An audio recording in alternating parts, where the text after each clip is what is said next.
What is up, ladies and gentlemen, and welcome to our first ever live stream on YouTube. I'm Michael. This is Skylar. Skylar, how are we doing today? Dude, we are doing well. This is the Vol Fanatics show. I guess the first ever live channel, but this is obviously the week 8 recap. Would love to say that I was doing better. And I tell you what, man, I was having a lot of fun in the first 30 minutes of that game yesterday, but kind of wanted to shoot myself in the second half. It was pretty bad, man. It was It pretty was, rough. yeah, it wasn't pretty in that second half. A lot of stuff went on in that game yesterday overall.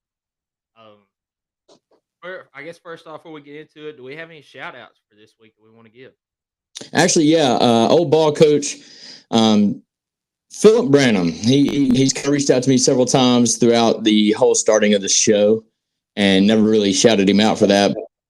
He used to be my ball coach in Columbia when I played for Columbia Post 19 17U team. That was kind of like my travel ball deal, and he's been in contact with me ever since. Says that he listens to the channel, thinks we do a really good job. He actually said a lot more nicer things. I just don't have it memorized. But so big shout out to him. Thank you for listening, and hopefully, as Vol fans, we can all push through the show today.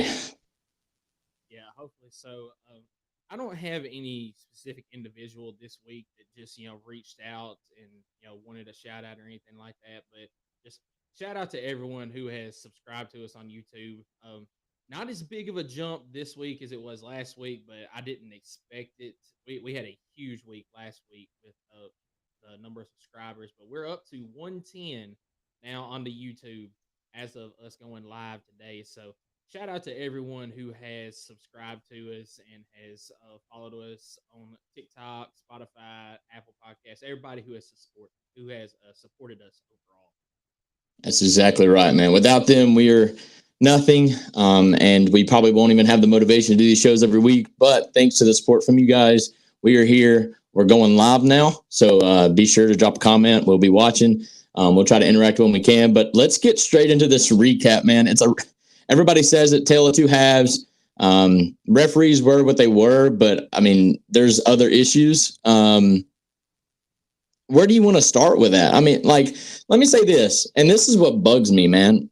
Everything that I said we needed to do to win the game, we did it, and it was all in the first half.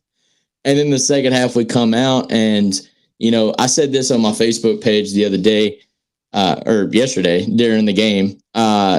27 unanswered after the half, and that is exactly why Nick Saban's the GOAT. He went in the half, talked to his team, made the adjustments necessary, came out, and 2 plays after the half, go down and score, get a 3 and out on defense after I'm going to call it a questionable kickoff return type of penalty.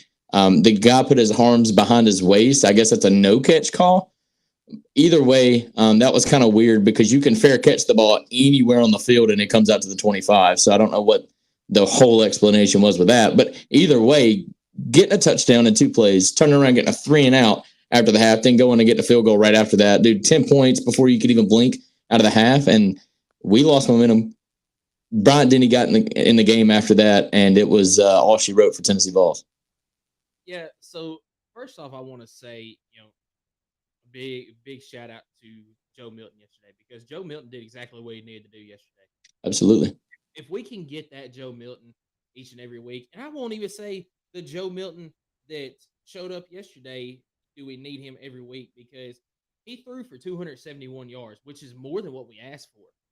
I'm fine with getting 220 from him as long as we can get over 200 from the rush game. I know that's a lot to ask, but from what they've done so far this year, I don't think it's, a whole lot to ask.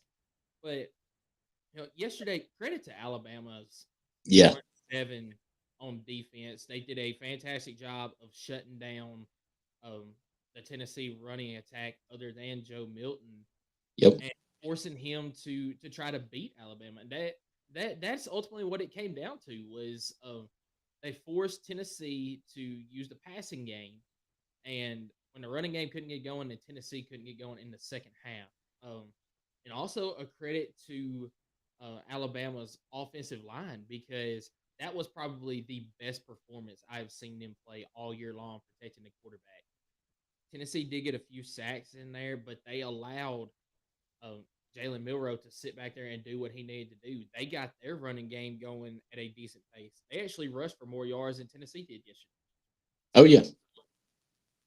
So right, to your ahead. point, the story of the game really is the fact that your leading rusher in the SEC, statistically in some way, Jalen Wright, 11 carries, 22 yards. That ain't going to cut it. When you have a guy that we've been considering a pocket passer all season be your leading rusher for the team by a lot.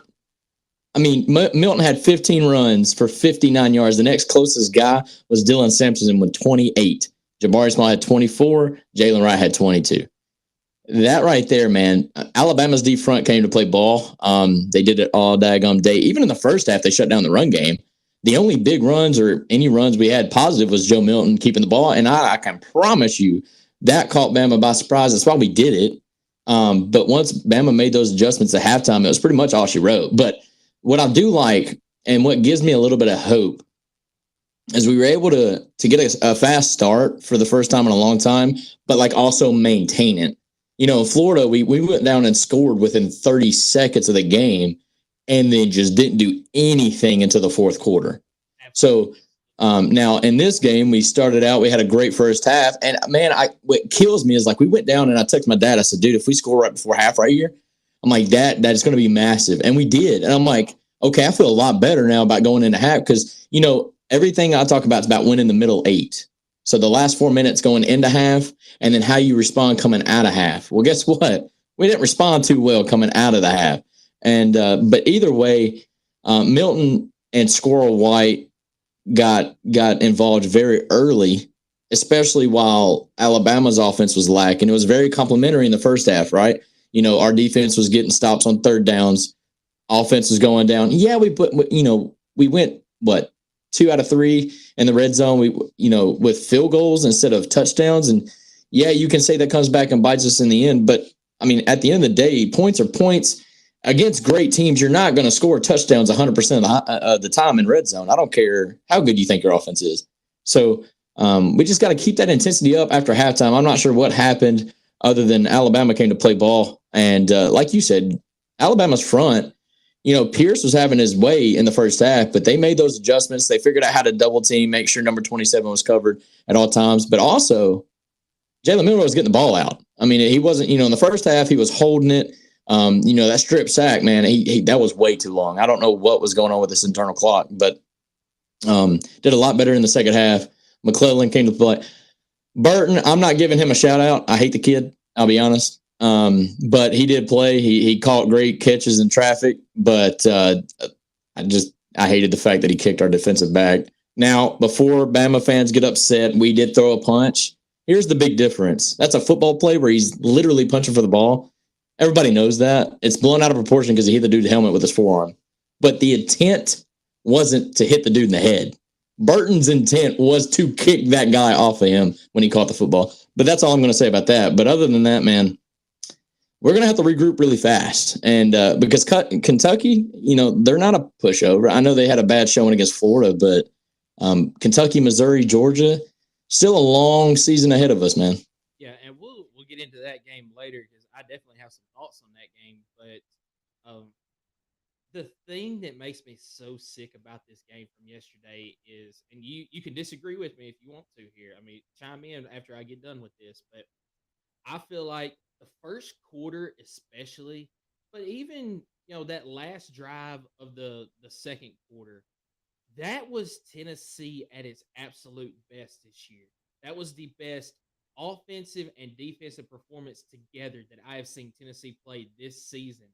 And if we had gotten that all season long, Tennessee would be undefeated right now. They would have beat Bama yesterday. But as it is, that's why you play the game.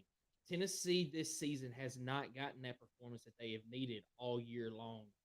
And now we're sitting with 2 losses going into the Kentucky game. Definitely not what we had in mind or had hoped. But, listen, this is it's kind of weird because I've got 2 ways to, looking at it. This was a game where Tennessee wasn't at their best in the second half. But let's be honest, Tennessee hasn't been peaking all season. And I think that's why like we were all confused why the coaches were kind of like talking like we're supposed to be better than we are, but we haven't seen it through 7 weeks. And we're like, what are you talking about? Well, the first half, like you mentioned, that's it. Kind of like it's going to be really bad. But the second half of Florida wasn't terrible. In fact, it was really good. I think that's top 10 caliber football. It's just you had these lulls, man. Like when we go through a quarter or two, like Bama, but it was almost like 3 quarters, it felt like, where you just completely fall flat. The offense has a 3 and out, defense gives up a touchdown, and then it just is like, here we go again. Like that's when we gave up that touchdown in 2 plays coming out of halftime, dude. BVS, battered vault syndrome. It's real for a reason.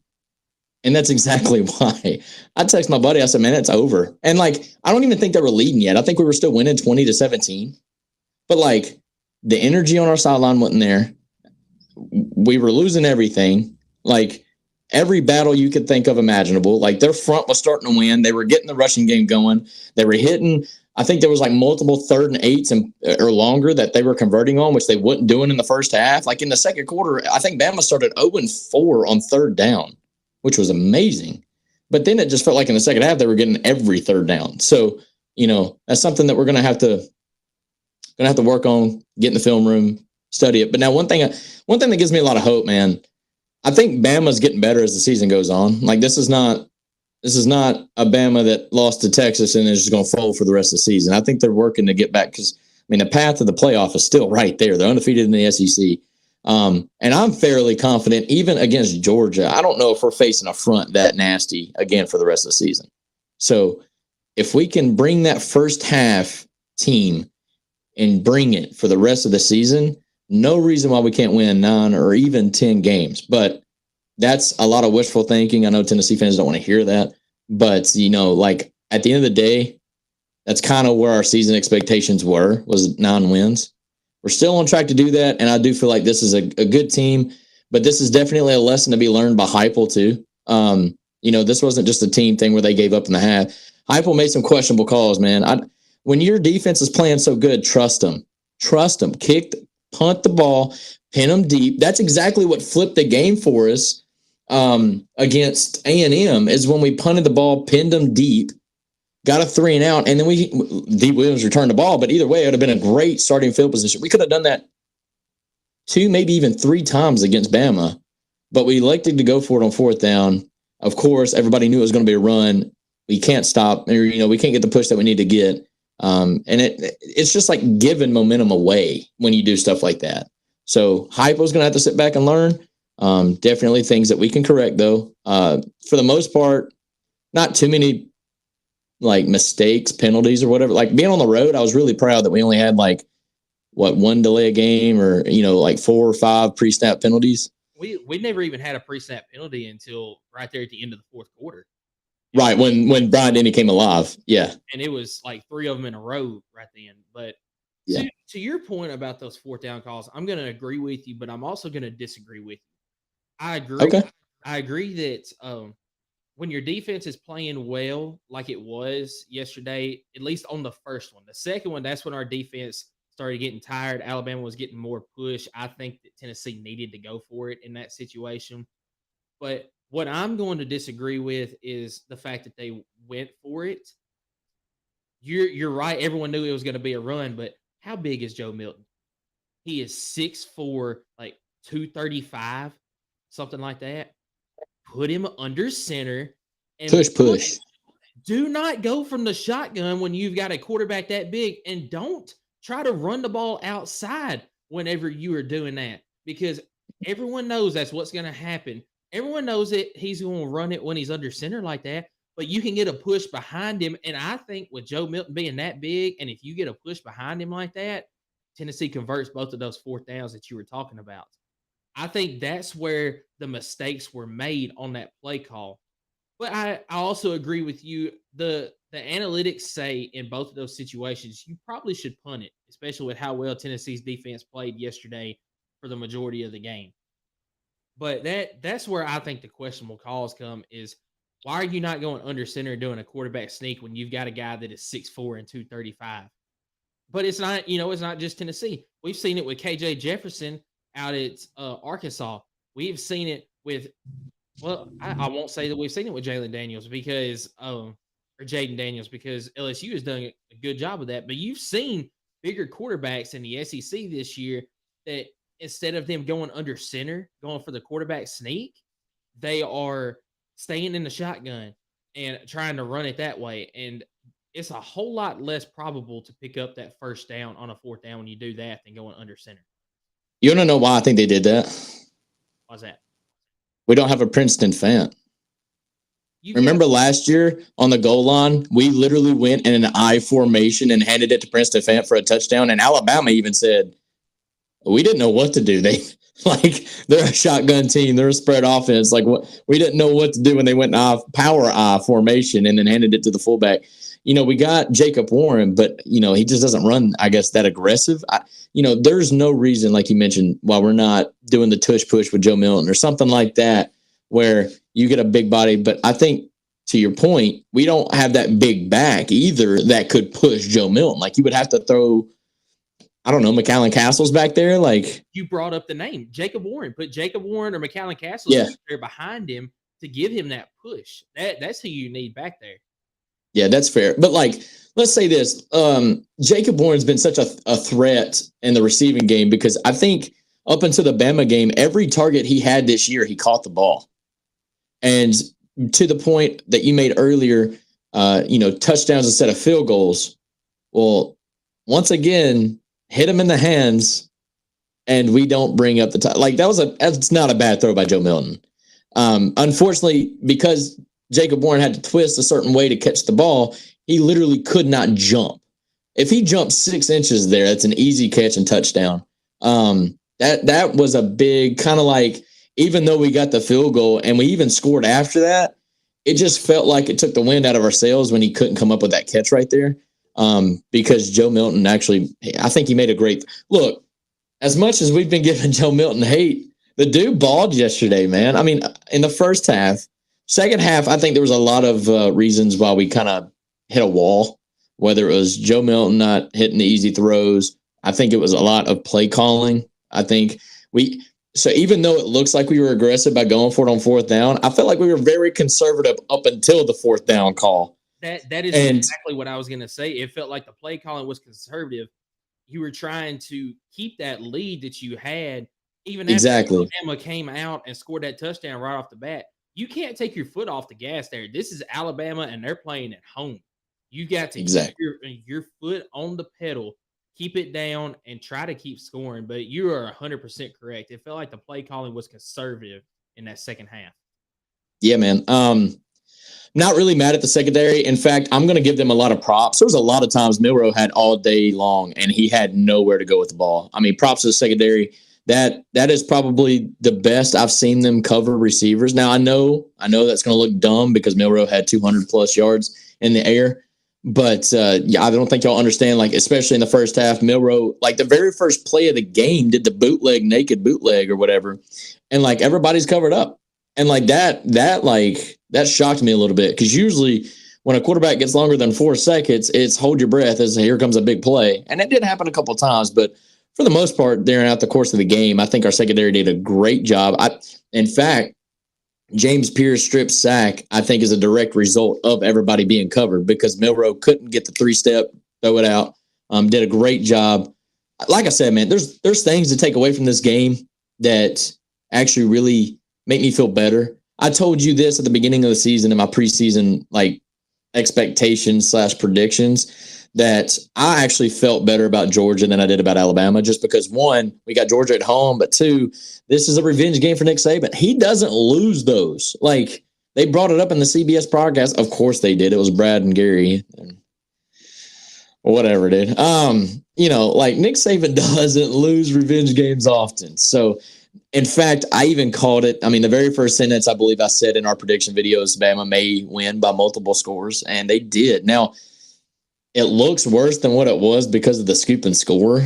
Yep. That's okay, but it also felt worse than what it is because of how the second half played out. I mean, it was just our team left, dude. It was crazy. But, overall, I think there's things we can take away from this game, get it moving forward toward the Wildcats, and remind them who daddy is, because they've been talking all offseason too. And hopefully we can get back in the winning column and finish the season strong. Yeah, to your point, you mentioned the secondary. There was really only one play I could think of that they busted, and that was the touchdown pass right there as soon as they came out of halftime. Um, you know, Jermaine Burton. R.I.P. Tyler Barron in that play. Yeah, absolutely. Jermaine Burton and USC chokehold. Go ahead. Yeah, I called holding on that too. But anyway, but Isaiah Bond and Jermaine Burton yesterday, they made some good plays in tight coverage. It wasn't that Tennessee left them open. It was good plays in tight coverage. And like I said, the only bust was that long touchdown pass right there coming out of the half. Defense overall yesterday played a really good game, but second half, Alabama played better. That's what it came down to. A credit to Alabama yesterday. I did take Tennessee to win, not because I'm a Tennessee homer. I saw a path that Tennessee could win. In that first half, you saw the seen it. You saw it. But Alabama came out, they made the adjustments, they got the win. And I also said last week, I think Alabama was going to win the game. But I was picking Tennessee because I saw the path to it. And we split on that game. You made the Alabama pick and won. And great. I'm not happy about it. I'm not either, and I knew that you wouldn't be. You're a Tennessee fan, just like I am. You want to see your team win, but hey, you went up another game on the prediction. Which, by the way, last week, Skylar went 4-1. I went 3-2. It's the first time this year that Skylar has outpicked me in a week. Neither one of us were anywhere close to our upset picks, but we won't talk about that. That's all I have on the Tennessee-Alabama game. You throwing shots at me, cuz? God dang. Okay. Like that was a little aggressive, my guy. Okay. No, I got you. Who's winning? Scoreboard. I gotta throw myself a bone every now and then. Scoreboard. I'm gonna treat you like a Tennessee fan, and I'm a Bama fan, and nothing else matters. You lost, dude. Like, no, I'm joking. Look, third Saturday in October, though. Let's be real. It's back. Like, absolutely. Nick Saban's never beat Tennessee previously and been like, oh, it felt great to beat Tennessee. Always does. Dude, he's never really said that. And the fact that he did yesterday tells me that we finally matter to some teams again, because in the past they beat us and it's just another game. It's just another South Carolina, Vanderbilt, Mississippi State lately, Auburn, like those mid-tier teams where it's like, okay, we're just walking through the steps, getting ready for Georgia. The fact that he came out and said that in the post game made me feel better that it's not just us being blind. Like, our team is getting there. Alabama has over 75% blue chip players, maybe even over 80%, which basically means 4 out of 5 guys on their roster are 4 or 5-star players. Yeah. Tennessee has less than 50% on their roster that are 4 or 5-star players.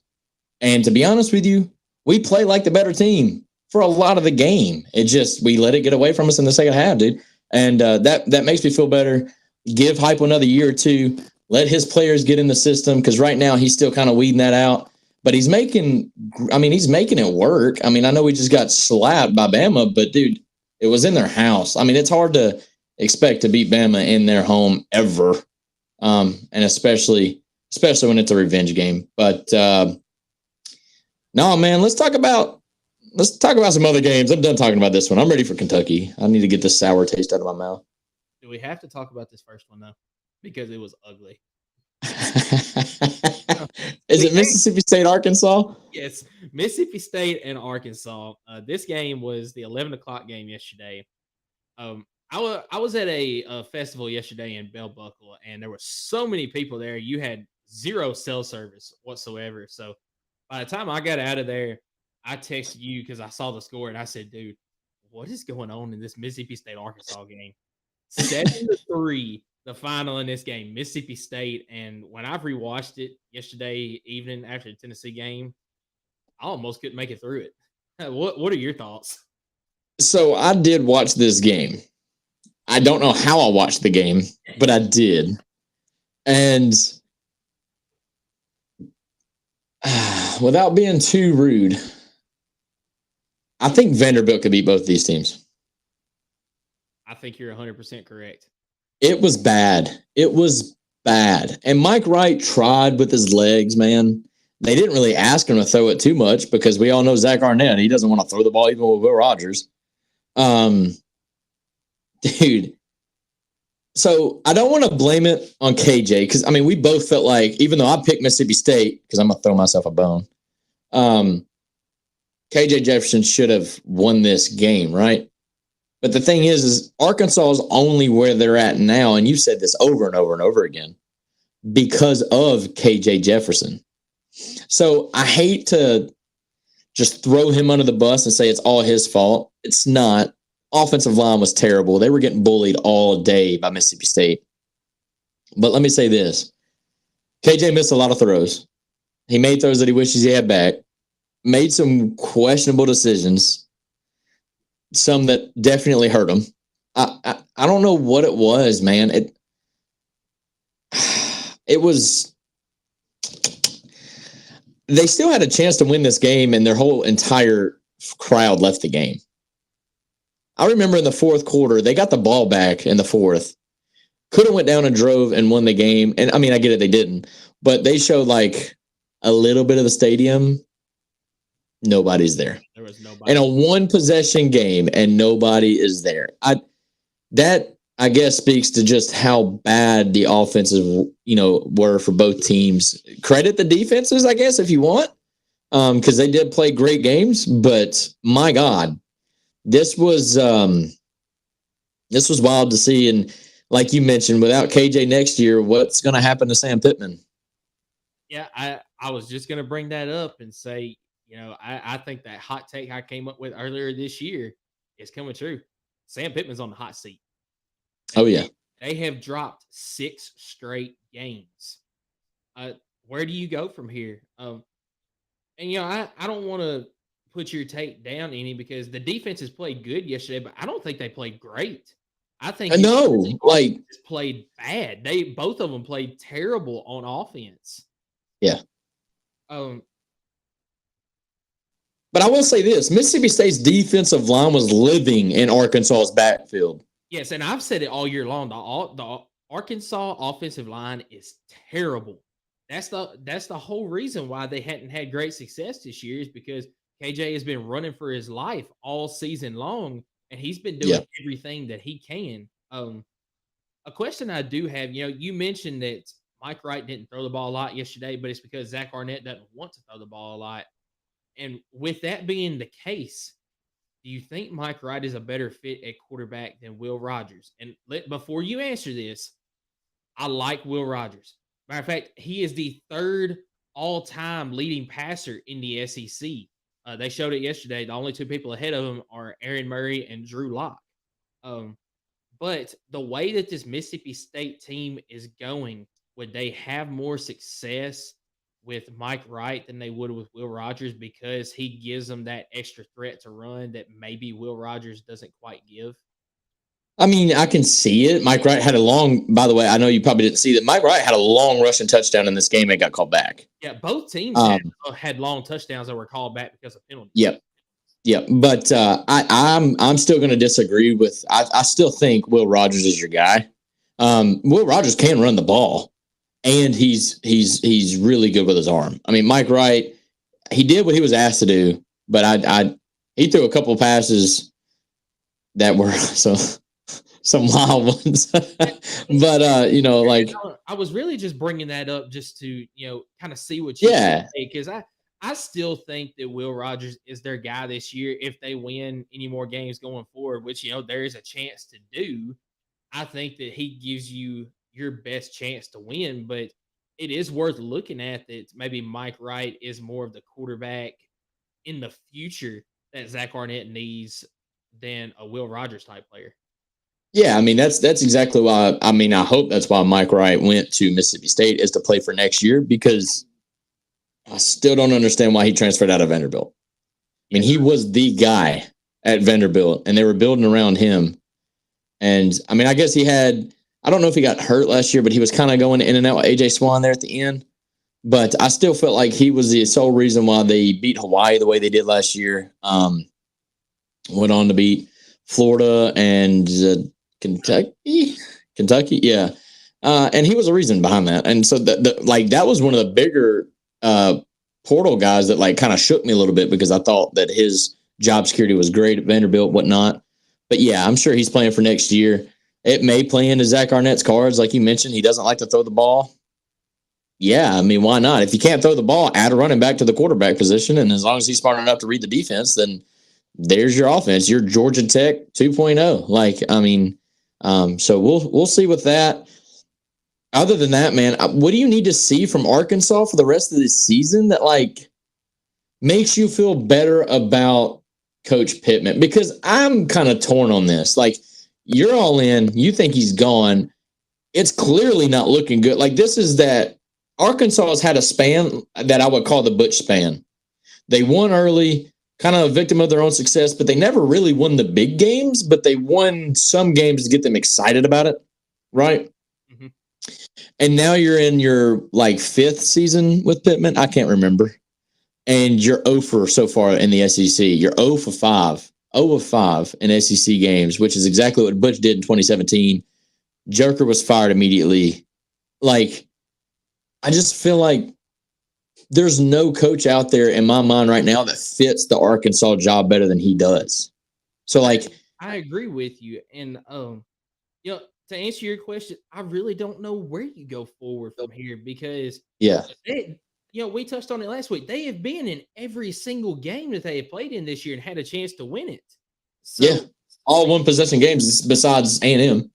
Yeah. So, I guess really the big thing is just offensive line because you've got the quarterback, you've got the playmakers.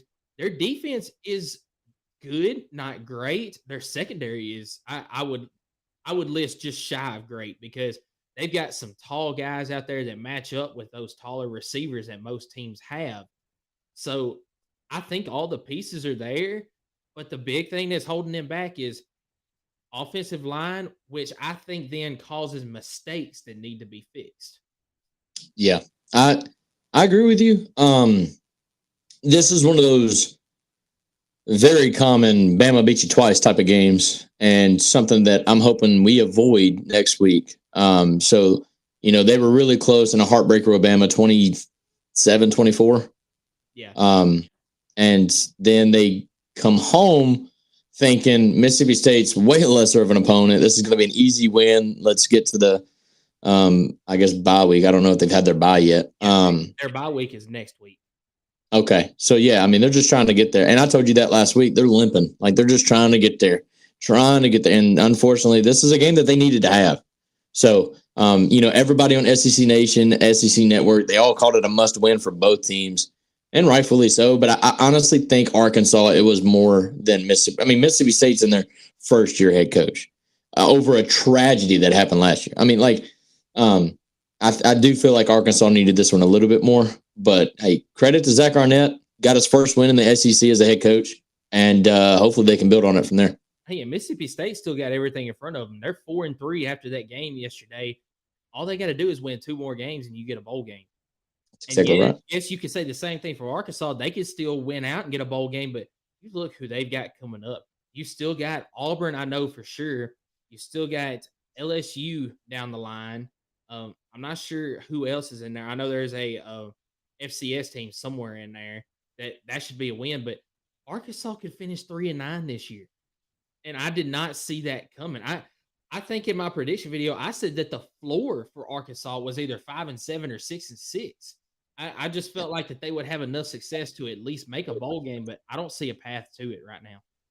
No, it's wild to see how the SEC West is shaking out. I knew they had some down teams, but I didn't realize they were going to be that down. And if you don't know what I'm talking about, we'll get to it soon.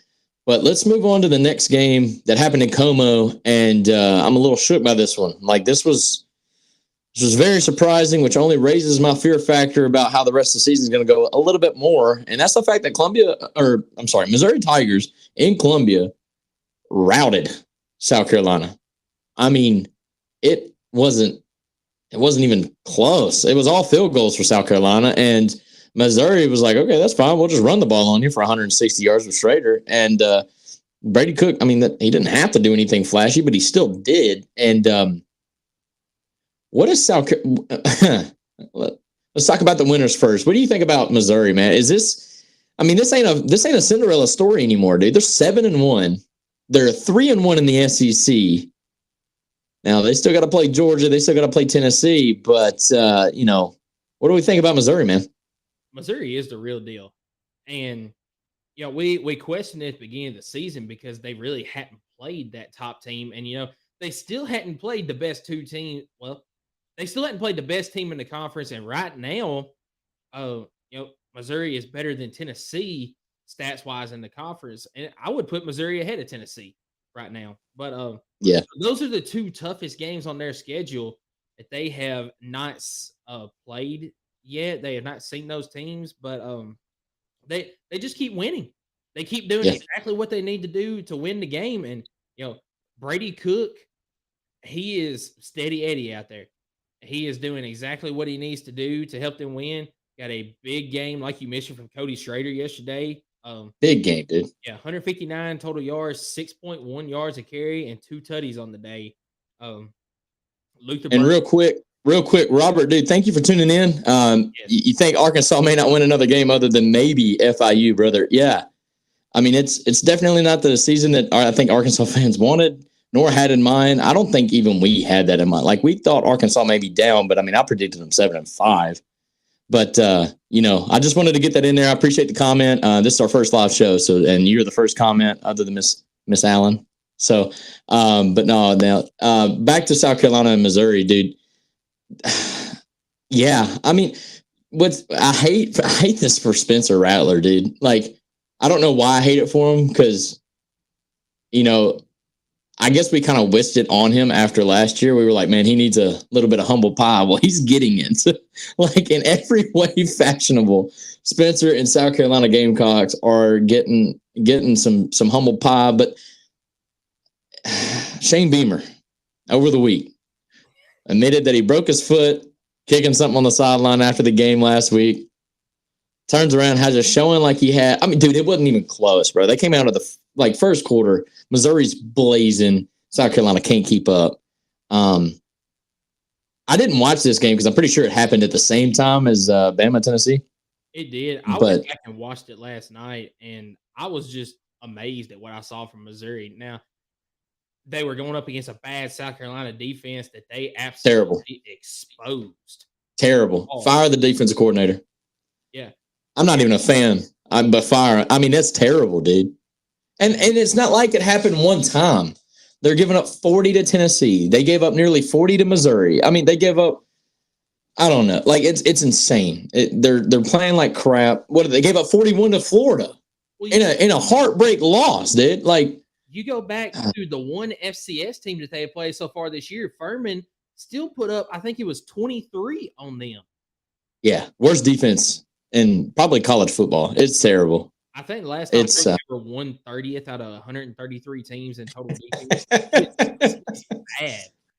But hey, credit to South Carolina fans, though. I seen that one of their fan pages that's actually highly followed was still talking crap about Dabo even after they lost. Hey, I will say this. South Carolina fans are some of the most loyal fans out there.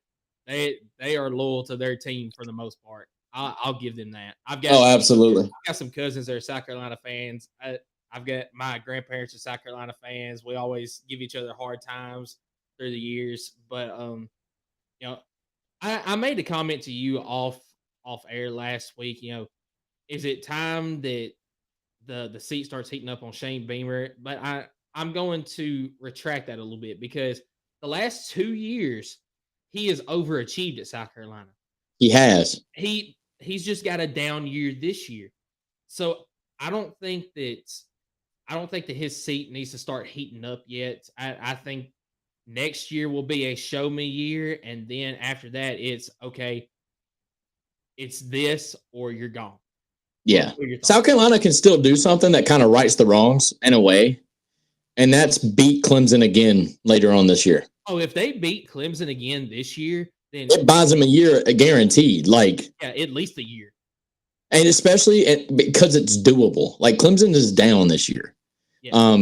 And I think we may have something to do with that. I mean, I think beating them in the Orange Bowl last year kind of like shook them a little bit because we were the second best team in the SEC, but however that crap works, we were technically like third or fourth. But to go in there as the third or fourth best SEC team and still smack the ACC champion the way we did, I think that's kind of caused that downfall a little bit. But no, South Carolina still has that opportunity, and they need to kind of circle that game on the calendar. I know they shouldn't look ahead, but that's going to be the game that kind of is like the feel good of the really bad season, is trying to get that win against Clemson. But no, if I told you before this game started, though, that Luther Burden only had, 4 receptions in this game,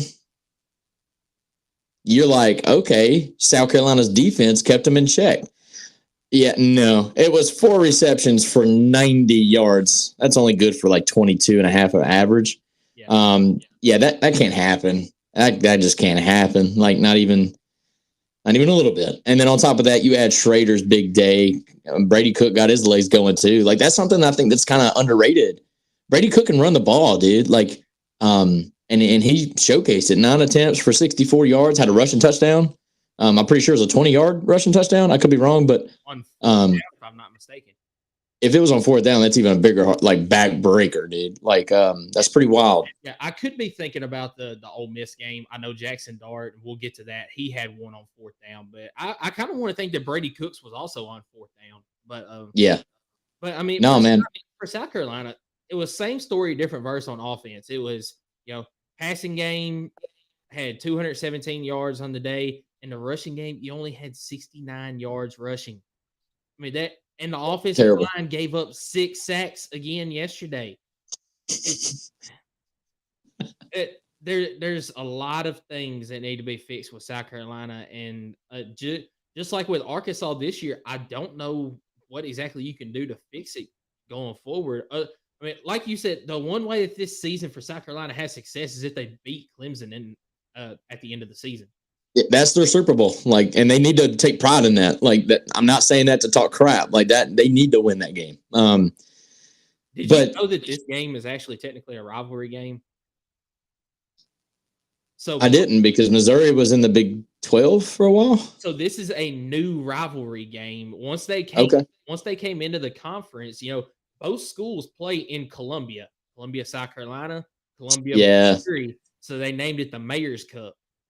Yep, there it is. Yeah, I didn't know that actually, but until I watched it. Oh, that's why Eli Drinkwitz got that trophy at the end, because he was like, "It's always good to win a trophy" in his post-game interview. Yeah, I got you. Now hats off to Missouri, man. Missouri's nothing to look over, and they may be a top 15 team after this week. As Robert just said, they're a dangerous team. The quarterback's having a fabulous year, especially with the talent that they have at wide receiver and running back. You're absolutely right, Robert.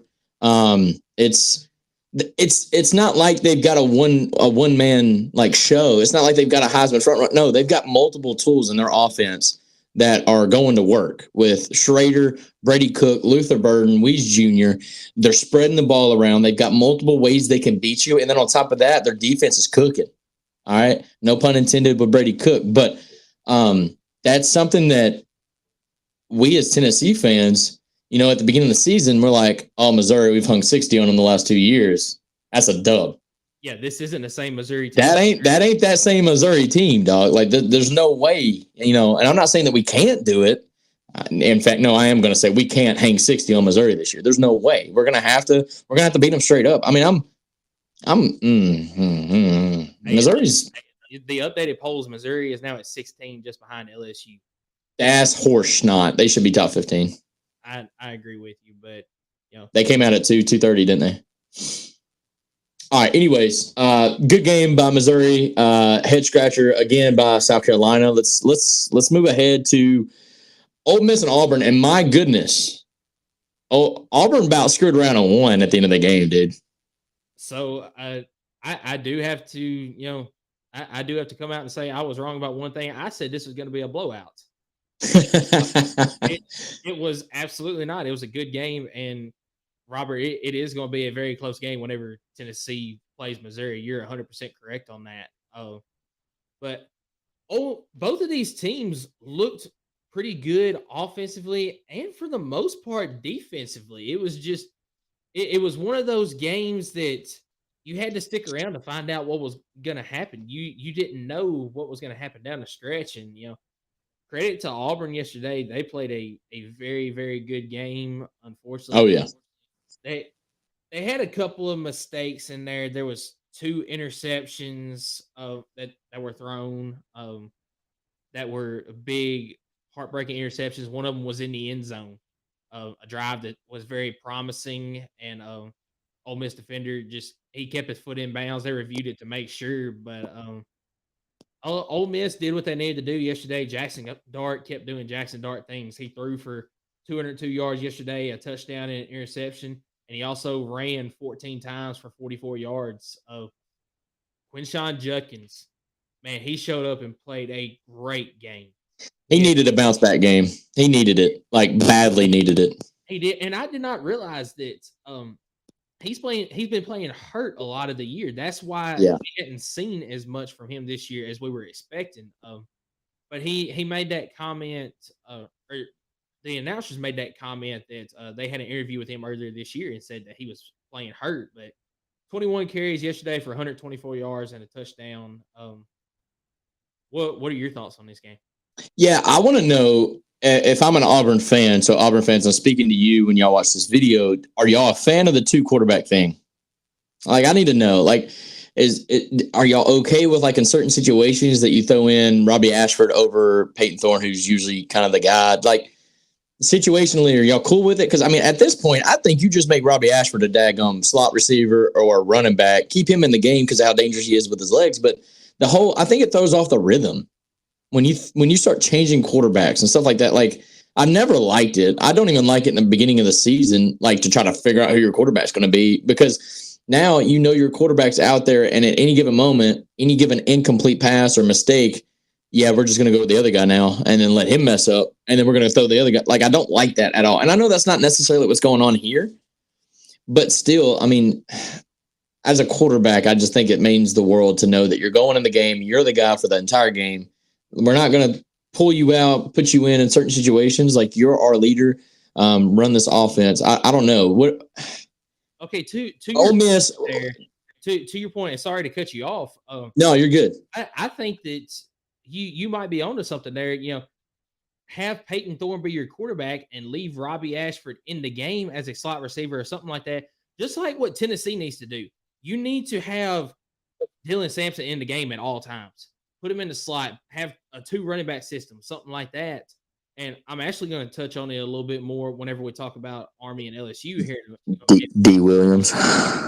Okay, yeah. I mean, D. Williams, he's one of those guys that you would want to do that with. But yeah, I agree with you. I think Robbie Ashford is such a weapon that you need him on the field. But you're also correct in saying that, being a quarterback, once you're in the game, you have to find that rhythm of the game. And when you keep swapping back and forth the quarterbacks like that, you're not getting that rhythm that you need. And my sister just commented on here, she called the 2 quarterback system, and I didn't think that Auburn fans did. You need that rhythm getting going, and right now these quarterbacks are not getting that. And they're also not getting a lot of help from the receivers either. But I will say this: I think Hugh Freeze touched on it. He said, there are different positions whenever you come in as a head coach that maybe you're not very deep at, or you're not very not exactly sure what the word is, but I guess gifted at that position. So skilled players, like talented players at a position, on top of having talented depth at that position.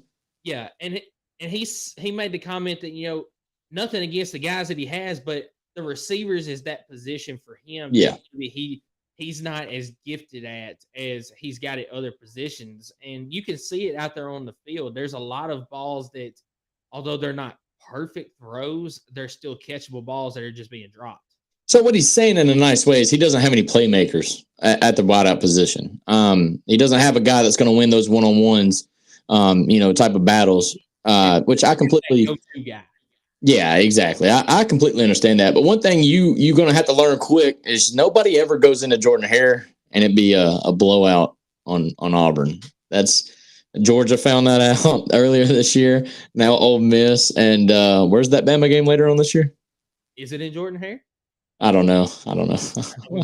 But if it is, yeah, we're not there yet. But I don't remember last year because I didn't watch the Iron Bowl last year. It was pretty known that Bama was going to roll it. So, I saw things yesterday in that game from Auburn that gives me hope going forward. Oh, absolutely. The fact that they didn't lay down, they fought to the very end. I mean, they went down 28-14. It could have been game over right then, but no, they came back, scored, tried to get the onside kick to make it work. Didn't work out. But no, I do think one thing that I kind of like from Ole Miss, though, is like I felt like their defense played a little bit better than usual. They were kind of flying around the ball. I mean, Auburn had some positive plays, but Ole Miss did a great job defensively, which we haven't seen lately. Especially against the LSU game, where teams were just going up and down the street on them.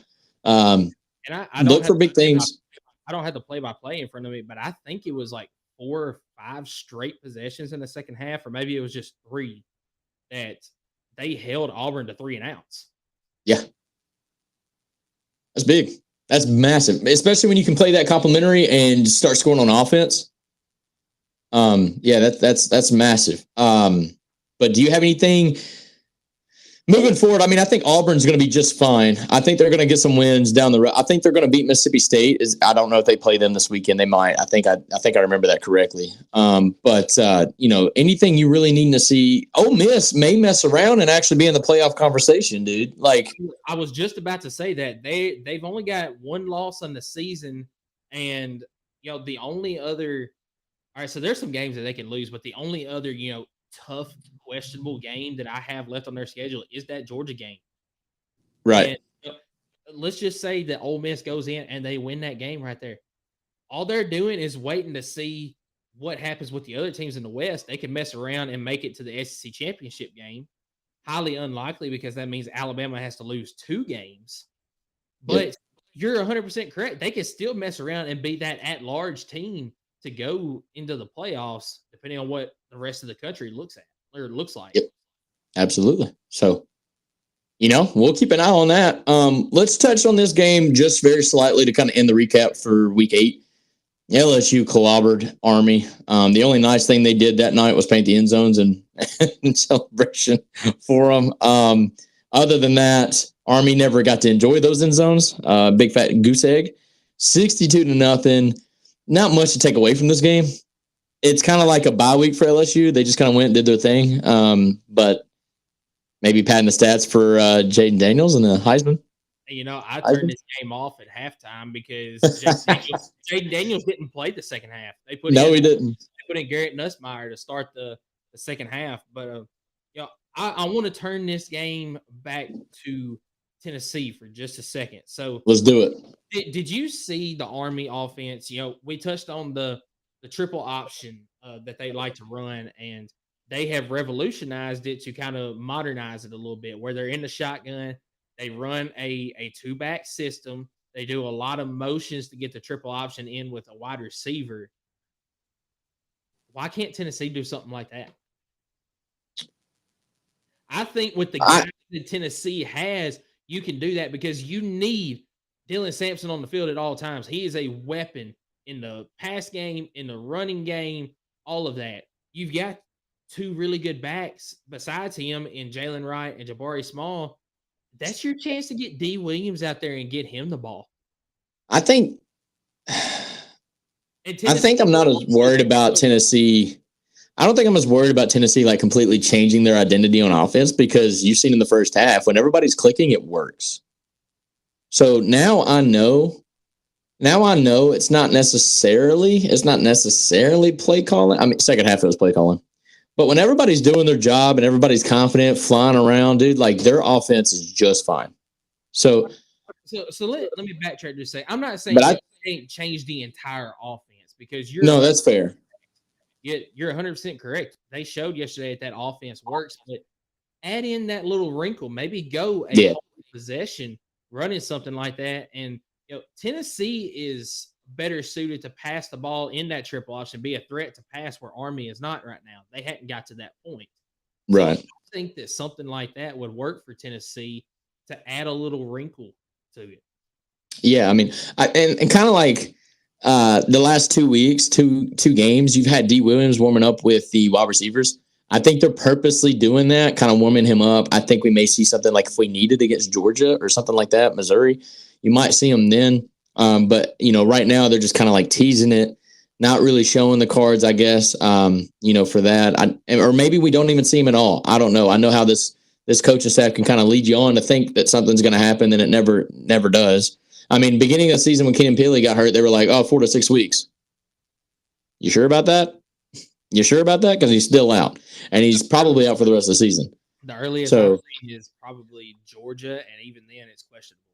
Yeah, so, I mean, I'm not really hopeful on that. I hate that for the kid because he's out of eligibility after this year, and he was probably one of our better tacklers, and we got a really small sample size from it, and our other linebackers have stepped up in a massive way, unexpectedly. But I just hate that for Kenyon Pili. But either way, that's the recap show part of this, man. I still got a sour taste in my mouth. It's third Saturday in October. There's a lot of hype and lead up to that game.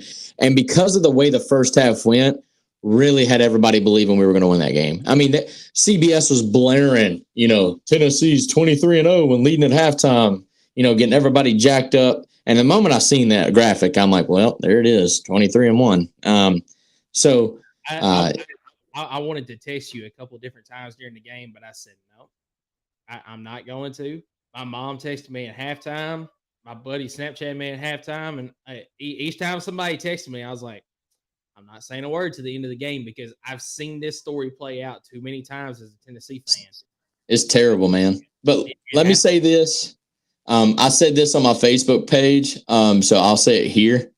But like the day after, it stings, it hurts as it should.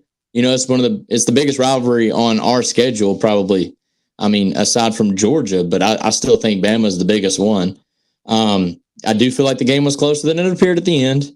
Refs are refs. They are what they are. It is what it is. I never thought I'd say this, but bring on the robot refs. No, I'm joking. But I'm going to hold the L for the rest of the season and for the next year because that's what makes the third Saturday of October what it is. And I thoroughly enjoyed the media, the Facebook back and forth. I really enjoyed, and I hate that they ended up being right, but like at the beginning of the game and all the pregame shows, everybody's choosing Bama instead of Tennessee. Like, just all the hype, dude. Like, I loved it, and I love it. I'm glad it's back, and really looking forward to it next year because it makes the game better. I mean, when there's a little bit of added spice, because, me and you, we grew up in Southern Tennessee, and I think everybody in Southern Tennessee is really just Bama fans. And we had to grow up around, Bama and the 15-game winning streak. And we were kids when that all started. And we didn't know what it was like. So the fact that we got a glimpse of it the last 2 years of what the rivalry was back in the early 2000s, 90s, and the early 90s and how streaky the series was, man, it's nice to have that kind of renewed relevance to the rivalry, and it's been a blessing to see. But I do want to touch on something. There was a comment made on my TikTok where somebody said only Tennessee fans still consider this a rivalry. Nah, 100% wrong. No, even though Alabama won 15 games straight, other than the Iron Bowl, the one game each and every year that Alabama fans look forward to the most, the third Saturday in October. You can go out and ask any Bama fan right now. That is the game that they look forward to most other than the Iron Bowl. Oh, absolutely. But now it's our fault. I mean, when you lose 15 in a row, kind of like we do to Kentucky, not that that's even remotely the same, but when you beat Kentucky the way you beat them, when you beat Tennessee the way they have, I mean, it's just another win. So, we need to do a better job. Let's get up to their level. I don't want them to come down. I want them to stay winning, and then I need us to catch them. I don't want them to come down to our level, and that's why it's competitive. That's not what that's not what we need. That's not what the game needs. We just need to get back to where we're supposed to be. And it's going to be fun. And you got anything left on the recap show that you want to leave off with before we head out into the prediction show? Well, I'm going to touch on what Robert said right here. He said, Tennessee can keep their head high. They played tough against Alabama, and he said, as I stated earlier, Bama is playing. No, you're the one that said that actually. Bama is playing better every week. He says Tennessee will bounce back and beat Kentucky this week. Of course we will. Of course we will, dude. What are you talking about? We're going to the grocery store to play them, dude. Like, I'm gonna meet you at the Kroger, dude. Like, no, I did say that earlier, and I do feel like Milroe is playing better week by week, and I think it's showing. I'm not saying that he's Bryce Young by any means, but neither is Joe Milton, Hendon Hooker. Like it's a new team. That's why, like somebody said next year, like I had Bama fans literally reach out to me like next year. They were like, "Yeah, we're going to get throttled by Tennessee next year," and I'm like, "Dude, the teams are going to be so different by then. Like you don't even know." Like, we talking about Nico starting, or maybe he's really not it, and we're having to go through the transfer portal. Like, I don't know. Like, there's so many different variables that could happen. So, I mean, but hey, it is what it is. It was a blessing to see Bama fans not so confident in the game until after the game. But, what are you going to do, man? What are you going to do? Yes. So that is the recap portion of the show. We're going to move right along into our Week 9 SEC predictions. And game 1 on the schedule for next week, South Carolina at Texas A&M. This game is at 12 o'clock Eastern time on ESPN. Skylar, I'm going to let you go first since you complained a little bit last week. But complained? You calling me a Bama fan right now? Just a little bit. I'm not even going to lie. I've complained about the refs a lot yesterday, so that's all good. For starters, before we jump into this, man, if y'all are still listening, if y'all haven't already done so, subscribe to the channel. Please do, man. We're, like Michael said, we're at 110. We're trying to grow this thing weekly. We've got it over 100 subs in our first month or so and starting the channel. We greatly appreciate it. But every sub matters. It helps us grow.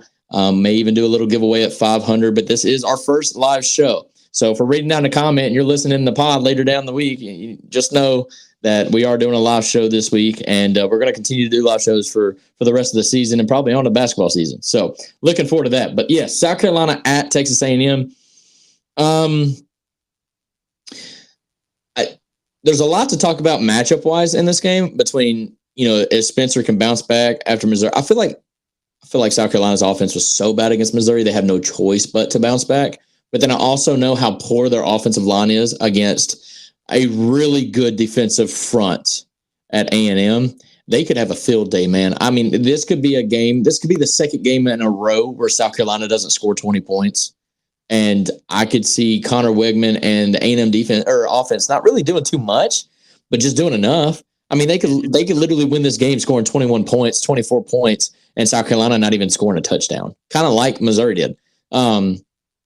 I do think this is in College Station, man. 12th man's going to be there. I don't think they're going to be near as hyped for this game because it's South Carolina. They're 2-5, 1-4 in the SEC. I don't think they're going to be really ready and juiced for the game per se, especially now A&M's got their second SEC loss, thanks to the boys in orange. Give me A&M. Give me A&M probably big. Yeah, everything you just said right there is correct. And let me read this stat off for you. So South Carolina is averaging 392.4 yards of offense on the year. They're giving up 446.7 yards on average on the season. God darn. That is bad right there. I think that if South Carolina if that offensive line can give Spencer Rattler enough time to get the ball down the field, A&M's secondary is not very good. I won't say that they're bad, but they're not very good compared to their front seven on defense. So I think that if South Carolina can give Spencer Rattler enough time to get the ball downfield, they can make a few plays. But this is a very, very good Texas A&M front that you mentioned. So I'm also going to take A&M to win. I won't scared big. I I think maybe 10. Yeah. Somewhere around there. It's going to be a low scoring ball game. Like you said, I think Texas A&M doesn't just enough to win. Yeah, you're onto something there because I don't think A&M's offense is explosive. Even against, I think, a very poor. Well, see, I don't know because South Carolina's defense is terrible. You could have the running back. I don't think he's a running back. Ayanna Smith. Who's their running back, dude? Moss. Le'Veon Moss. Le'Veon Moss, dude. I mean, I don't know. They're not known to be an explosive offense, but because it's South Carolina's defense, look, there's nothing good on South Carolina's team right now other than Xavier Legette and Spencer Rattler. There's only so much they can do together. And that does make them explosive, right? To where they could try to keep this game close. But, if them two are not clicking, this could be another ugly game. I mean, it's not like it's anything new. So, but dude, if A&M, if Jimbo loses this game, remember how you were talking in the offseason about how the conversations between Jimbo and Bobby Petrino start getting a little weird? If they drop this game and the second game in the row in the SEC, actually, it'd be the third. Yeah, it'd be the third loss in a row in the SEC if they lose to South Carolina.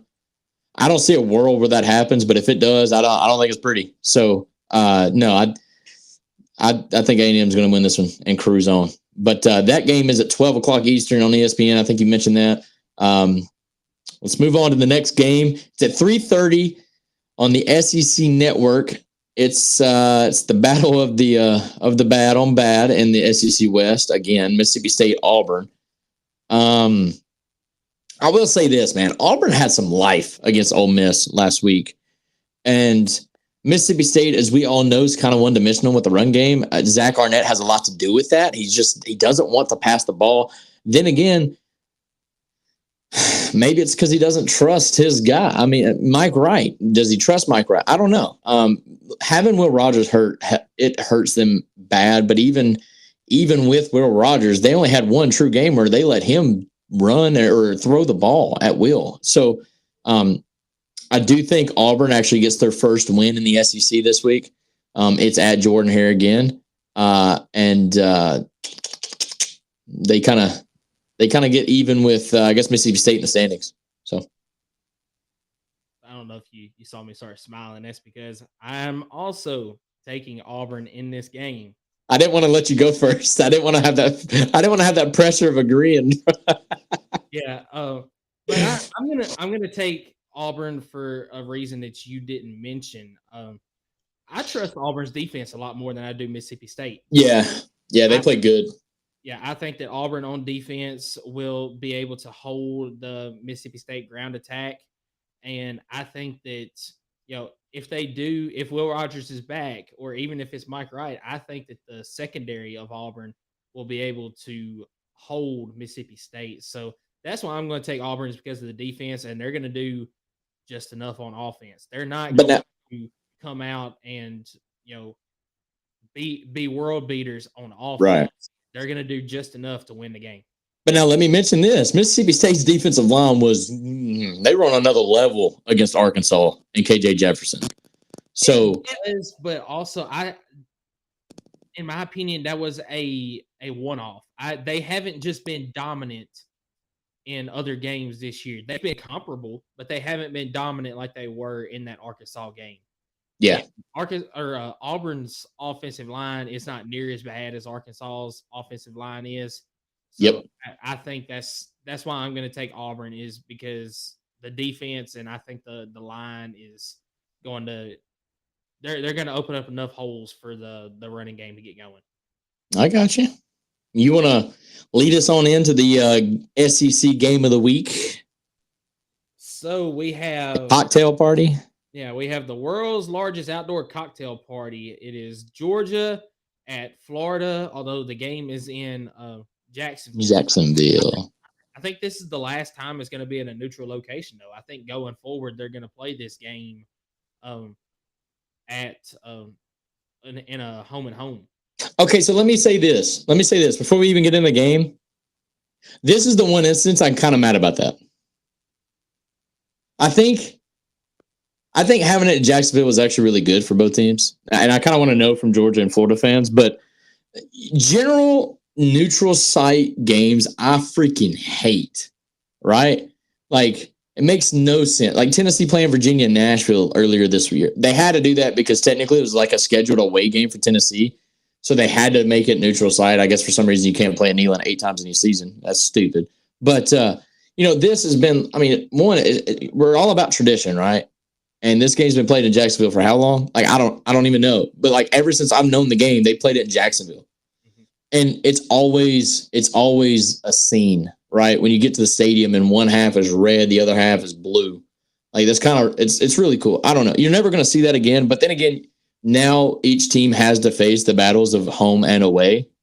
So I do think that's a plus in it. I mean, playing games at home is always great. Don't get me wrong. I just think in this scenario, I don't know if I'm okay with it. I don't know. Like, I don't know. I don't know how the feel of the fan bases are. I just know that when you have the whole rivalry is centered around that neutral site game, because now it's not. Are they going to keep that name when they go and play in Athens or, in Gainesville? I don't think so. You're going to lose that whole aspect of the rivalry. Yeah, I'm with you. I would like to hear from Georgia and Florida fans how they feel about it. I could care less either way. I really don't like the neutral site games. I'm a Vol fan. Screw them all, dude. But that's not the way I mean. But no, Tennessee has never been a team other than on season openers or something like that to play a whole lot of neutral site games. So as a Tennessee fan, I could care less about the neutral site games. I got you. This game right here, both teams are coming off of byes. So they're both rested. On paper, it's fairly even. Georgia does average about 80 more yards per game than Florida does. Florida gives up about 60 more yards per game, but other than that, it's fairly even across the board. I'm going to take Georgia in this matchup, and I think they win by at least 2 scores. All right. I agree, man. I agree with you on why you're picking Georgia. I guess where I'm going to be a little different here is we don't know what Georgia looks like without Brock Bowers. And I know for a fact they would have a loss on their record if they didn't have Brock Bowers already. That is a very good point that I did not bring up, the Brock Bowers thing. By the way, there is a video of a viral Tennessee fan that's an idiot that said that if he played against us, we would hurt him again. That is not at all. Don't generalize our fan base with that trash. He's a clown. We are praying for Brock Bowers. He's the greatest football player in college, and probably he could be top 3, 4, 5 tight end in the NFL if he went next year. And so we do hope that he is getting the treatment that he gets and needs, deserves. I want him healthy more than anything. Don't want him to rush it and get hurt down the road again. With that being said, it happened. We lost Brew McCoy. Injuries are part of the game. I know for a fact, I can't remember what game it was, but dude, they needed Brock Bowers. He came through in the fourth quarter to win the game. The Auburn game? Yes, the Auburn game. He took over in the fourth quarter of that game. Yeah. If he's not on the field in that game, I seriously think Georgia has a loss in the column already. Yes, correct. And with this being such a big rivalry, right? We don't know. Now I know they've had the bye week to prepare for it. Same that we had the bye week with Brew out, but you still don't know how they're going to respond without having their best player on the field. I am actually going because Florida showed me something against South Carolina. It's South Carolina. Please, I get it. They're 2-5. They're trash. But Florida showed me something in the fourth quarter coming back the way they did on the road. This is a neutral site game.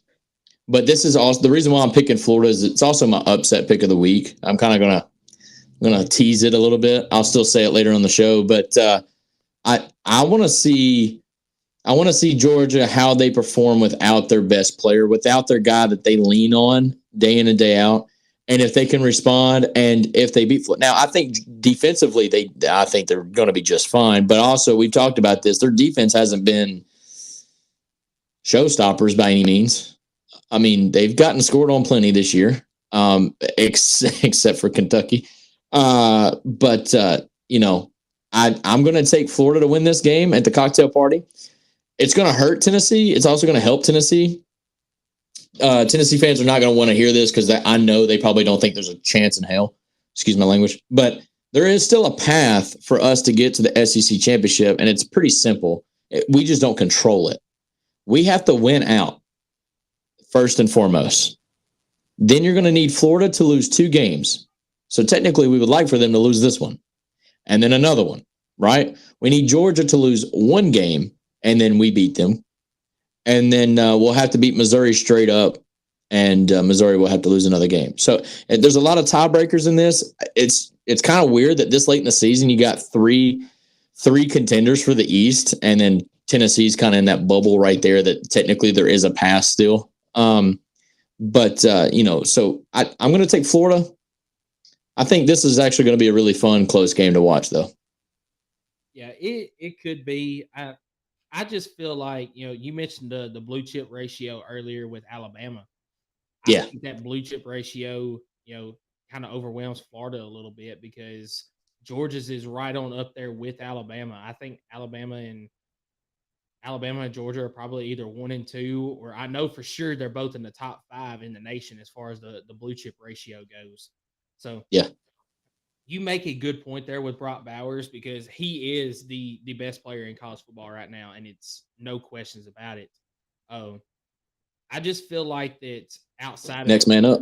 Yeah, that I think his next man up. Of course, they're not going to be able to fully replace him, but they're going to get just enough, in my opinion, that they'll still get the win in this game. Absolutely. Well, that is the prediction on the cocktail party. Let's excuse me. Let's move ahead to the. I hate that they did this. God, I hate that they did this. They did this on purpose to give Kentucky a revenge opportunity. 7:00 at night, ESPN of all sorts. I don't even know why it's on ESPN, but whatever. You got Tennessee going into Kentucky. Is that updated? Are we the 21st ranked team in the country? We're number 20. We actually didn't drop near as far as I thought we would. I thought we'd be almost out of the rankings. So that's nice to see. I think it's stupid. We lost to a team higher ranked than us, and we dropped more. I don't get that completely, but whatever.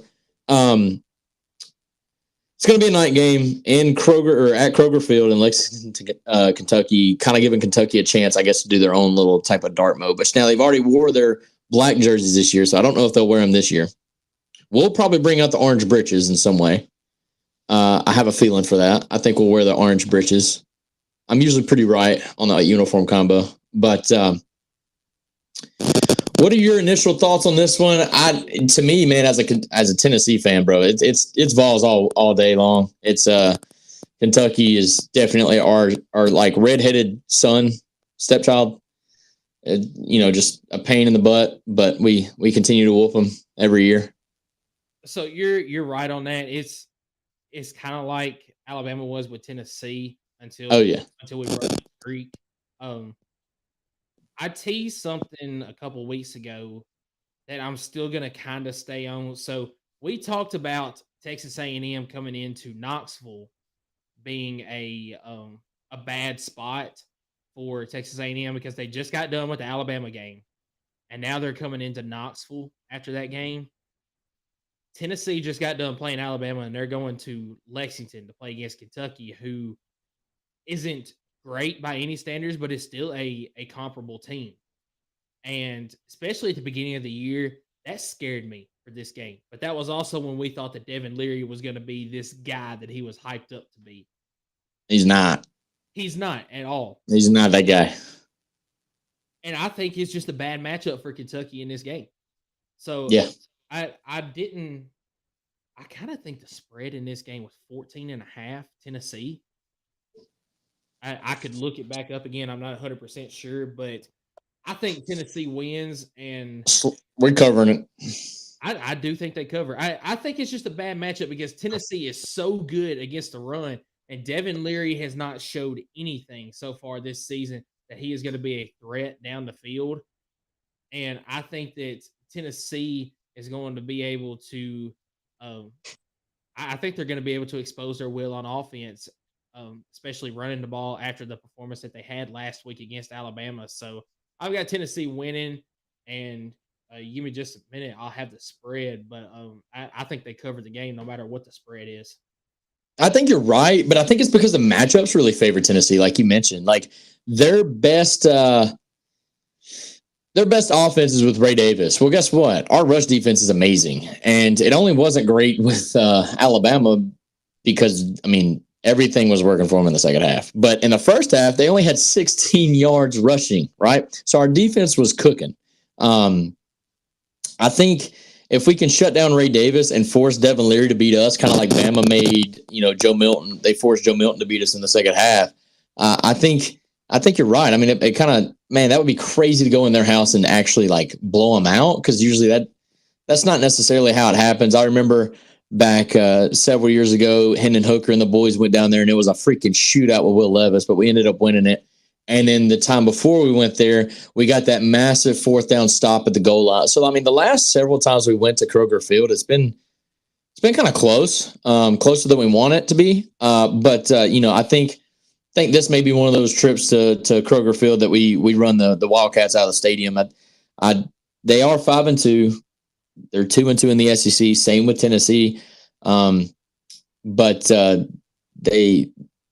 I don't know. I think you're right. I don't think the matchups are great for Kentucky. Devin Leary is going to have to prove that he can throw the ball accurately and down the field.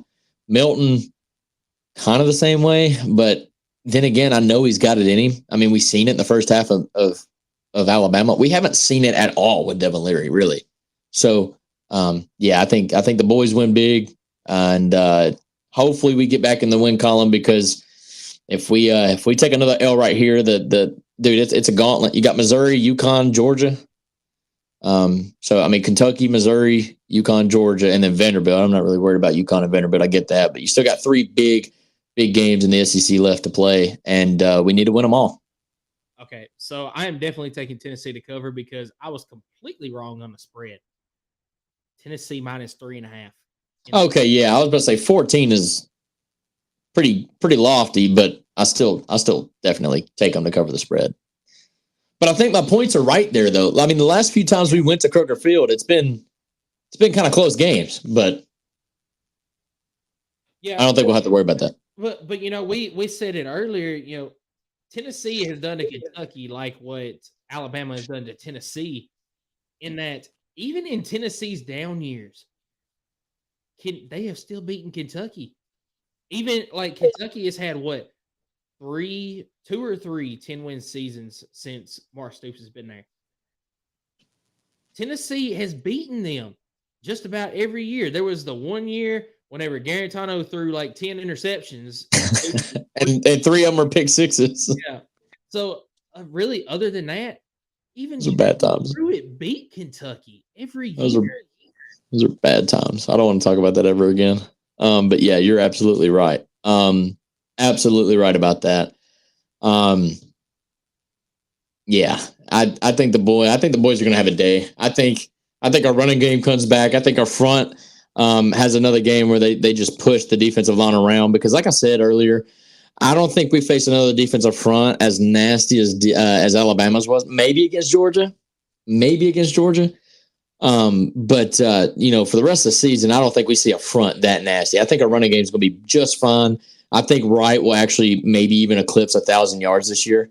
And then if Squirrel White has another game like he had against Bama, especially in the first half, look for him to maybe have, north side of 700, 800 yards when he's only got 415 right now. But can you believe yesterday was Squirrel White's first touchdown of the season, though? Oh, yeah, I can believe that. I had to double check the stats just to. Make sure that Joe Milton's throwing touchdowns have been to Jacob Warren, have been to the running backs. I think Ramel Keaton's caught several, but yeah, he's not really thrown any to Squirrel White. No, not at all. So yeah, that was surprising to some, not to me, but a grab by Squirrel White too. That was impressive. Dude, that was it. Because the ball nearly went completely through his hands. He caught it by the back side of the ball and pulled it in before he hit the ground. So it was the fact that he was able to tuck it as his toe was still dragged. Like, that was pretty insane. That was a catch that I don't think got quite enough attention. No, not even a little bit. But that also is because we lost the game, and so it kind of it shadowed that a little bit. But hey, last game of the week for the prediction show in the SEC. It better be a rout. You got Vanderbilt going to Oxford, Mississippi, which I think Ole Miss got a nice draw by playing Vanderbilt every year. But that's going away next year, or year after next at least. But you got Vanderbilt coming in. I think Vanderbilt could beat some of the teams in the West. I don't think they're beating Ole Miss. I think this is going to be a big game for Judkins. I mean, remember how we ran on Vanderbilt last year, and now you got Quinshon Judkins coming in. Like, I anticipate a big day from Jackson Dart and the Ole Miss Rebels offense against Vanderbilt. Their defense is just not good. Yeah, you're right. One thing that I did not realize, though, that Vanderbilt has actually forced more turnovers than any other team in the SEC this year. That's what's kept them in ball games, man. Yeah, that is really solely what has kept them in ball games. That, and their offense has played well at times, but yeah, I'm in agreement with you. Ole Miss big in this one. That's right. All right, man. Time for the favorite part of the show, and we're going to wrap up this show. It's been a nice long one with our upset pick of the week. I've already teased mine, so I'm going to go ahead and let you know. I've got Florida over Georgia. You probably have the line on that. Can you remind me on that, what the line is for that game? I can pull it back up. I believe that one was... It's probably 8. 14 and a half. I would say it's probably north side of 10 points. 15 and a half. 15 and a half. So I'm playing a 5-point play then. So if Florida can pull the upright or outright upset, that'll be a 5-point play. I've caught a lot of upsets in the SEC this year, but I've never doubled down on it with the upset pick of the week. I always try to do like a team outside of the conference, but I kind of, not that I feel good about this. I just think I need to see Georgia respond without having their best playmaker. And so if I'm going to bet against Georgia anytime this year, it's going to be against my Vols, and then it's going to be the first game without Brock Bowers. So that's why I'm going with that pick. I'm sure Georgia fans will be mad, but I really don't care. And it's really no hate. It's just they know it. I mean, Florida's got a glimpse of life right now. And so Georgia, they're going to have to respond. I think they could. I think they will. But we'll see. We'll see. What say you on the upset pick of the week? Well, do you have maybe a secondary game? Of course, it doesn't go towards your actual pick, but do you have a secondary game that you might want to mention? South Carolina over A&M. And I know that's also in the SEC. But if South Carolina can get the offense ticking, I don't think A&M has the offensive firepower to keep up. It's just, can South Carolina score on their defense? Yeah, that's completely fair right there. And I was actually looking towards that game. And before I give my pick, I just want to give a shout out to Virginia. I didn't watch the game. I didn't watch the game, so I don't have anything really to say about the game other than, hey, big upset last night against North Carolina. Hey, that helps our resume, dude. That helps the resume. It does a little bit. Virginia is a good team, guys. Come on. No, what a heartbreak for North Carolina and the ACC. I mean, this whole time you thought you've had 2 or 3 competitors, and then here lately you've had Clemson go down, Miami go down. They both just beat each other. I think Clemson was on the worst end of that.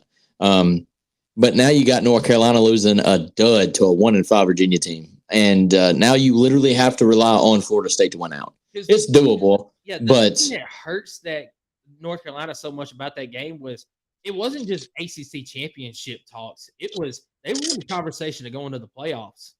Exactly. Not anymore. And technically, it's still there on the table, but it's going to be very hard in the ACC with one loss to be able to make it. It's a terrible loss. Yeah.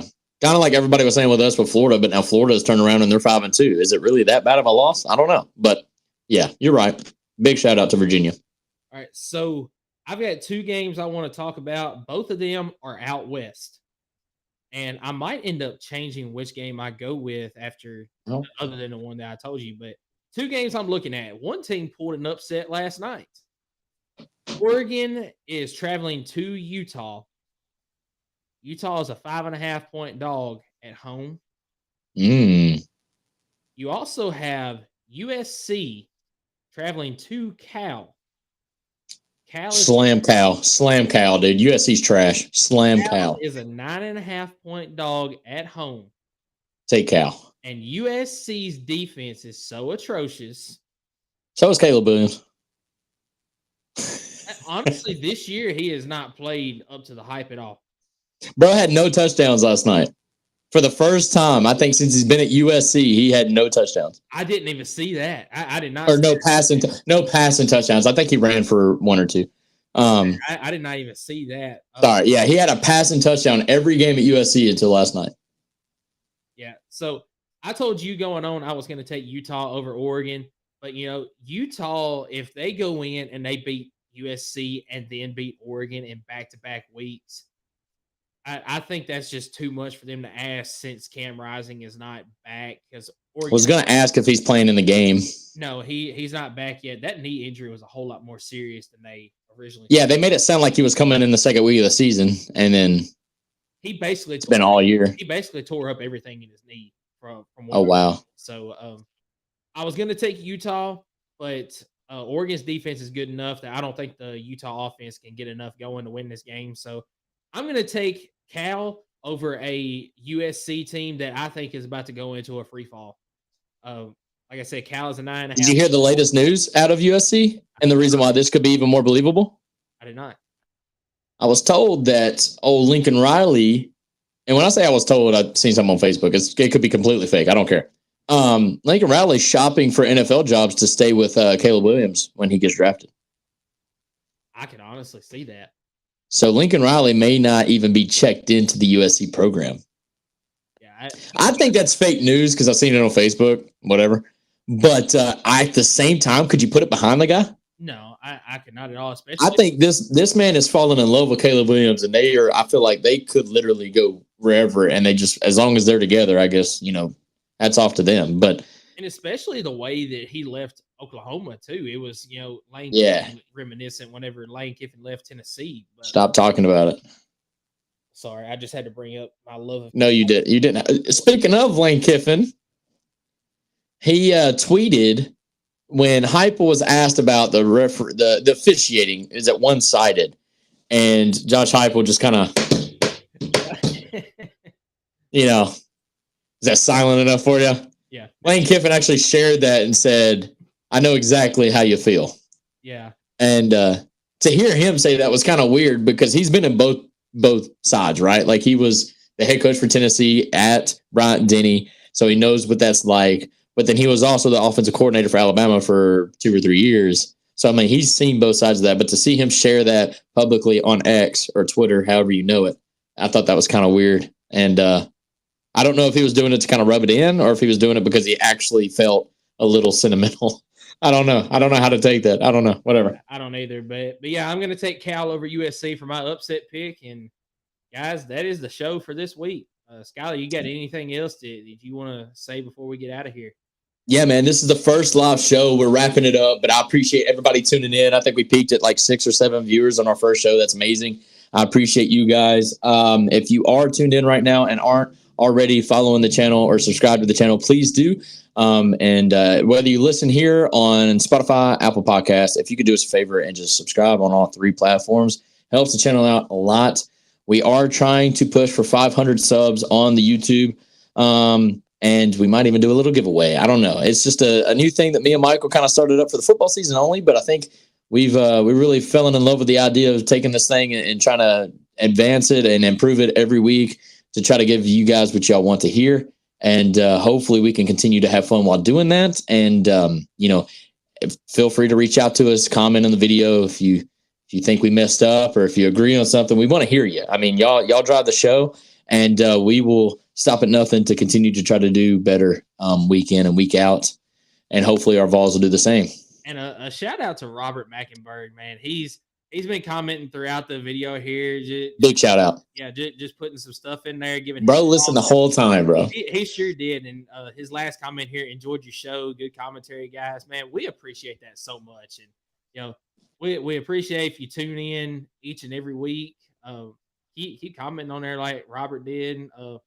My mom, my sister commented on there a couple of times. But yeah, this whole thing is run by you guys. We do it for you guys. We do it because we love talking ball. Next week we'll be back on again. We'll have the week 9 recap and the week 10 SEC predictions. So guys, hope you have a good week this week, and go Vols. Season's gone by way too fast. Absolutely.